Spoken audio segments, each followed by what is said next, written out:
I booked a hostel, I got a jail cell. Welcome to Ottawa. So I found this place while I was looking for hostels on Agoda. Originally, I was gonna book the Ottawa Backpackers Inn. It was the cheapest option. But then I saw the next cheapest, a hostel.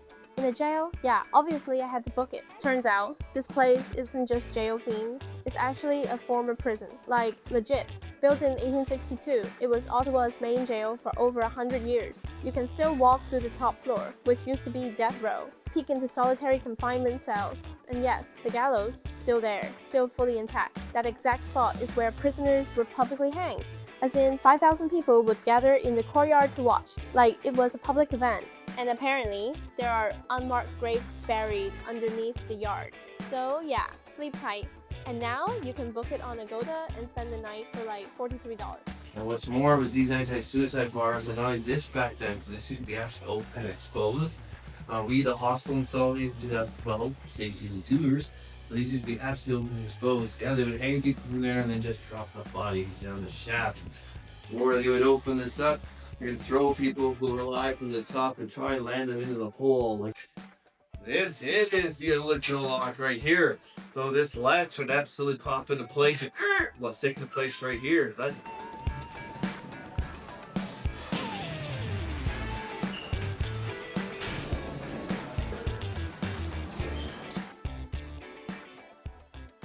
Fast forward to check-in. Initially, I was fully prepared to share a dorm room with 9 other people Because I booked the 10-bed female dorm. I expected this, but somehow, I ended up with the whole private cell all to myself. other than my bunk bed style room, they actually offer a bunch of different options on each floor.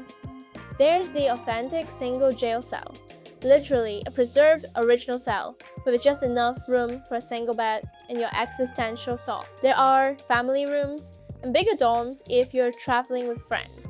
Each one still has that jailhouse charm, exposed brick, steel doors, but just enough comfort to not feel like you're doing time. The place was clean, thoughtfully set up. They even provided towels. Only catch, no elevator, so maybe don't bring 3 suitcases like you're moving in. And despite all that dark history, the vibe now, super chill. You honestly forget where you are until you close your cell door at night and hear the click of those original bars. And suddenly, you're like, oh right, I'm sleeping in a 160-year-old jail.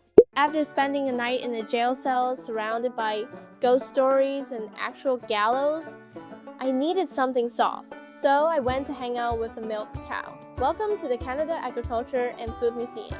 Basically, a full-on working farm right in the middle of Ottawa. You don't just look at animals' pictures here, you meet them, face to face, eye to eye, goat to soul. They run scheduled demos throughout the day, like meet the donkeys at noon or the afternoon milking at 4 p.m., which is what I joined. This was my first time being up close to milk cows, and let me just say, they're huge, not the chill cartoon cows from kids' books. These ladies were powerful, regal, gorgeously intimidating. I watched one get hooked up to the milking machine. The staff cleaned and sanitized everything first, then gently attached the suction tubes. The milk flowed through the tube into this clear pipe system, then off to a holding tank for processing. Also, big respect to the cows for literally doing all the work while we just stood there filming and asking questions. There's way more here than just cows. I wandered into the pig barn. They were literally just sleeping side by side, snoring in sync. Then the goats, total chaos. Climbing everything, headbutting fences.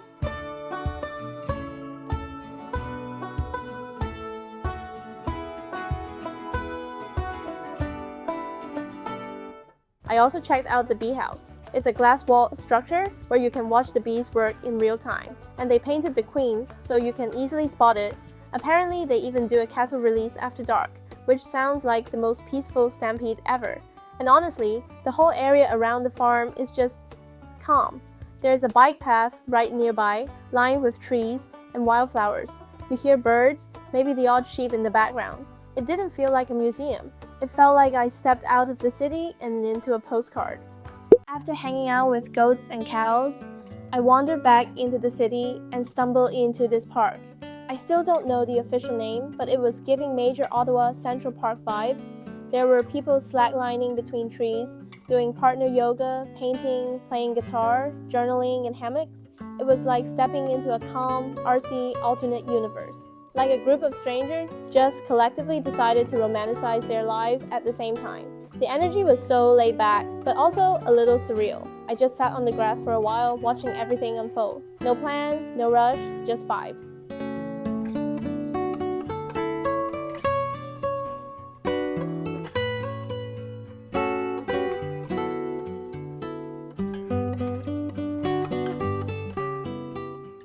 Next stop was the Canadian War Museum. I didn't think I'd spend over an hour wandering through military history, but here we are. The building itself already sets the tone. Super modern, concrete, almost bunker-like. But the real wow moment, the lower level. You walk in and suddenly you're surrounded by full-size tanks, armored vehicles, artillery, and even parts of warplanes. Some of the tanks and cars had their doors open so you could actually peek inside and see the interiors, like where the crew sat, how compact and claustrophobic it really was. It made everything feel a lot more real, not just objects behind glass, but spaces people literally fought from. If you've never been into war museums, this one might still surprise you. Time to ease into something softer. Let's dive into the National Gallery of Canada. The building itself is a piece of art. You walk in and it's all glass, light, and sharp geometric lines. Natural light pours through these massive towers and dances across the floors. It feels more like a sanctuary than a museum.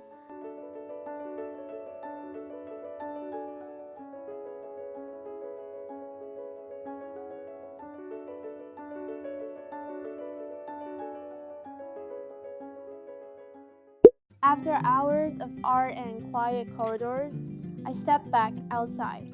Down on the banks of the Old Man River, heavy air calling rain. Golden hour was settling in, so I walked to the canal. No plan, just chasing light.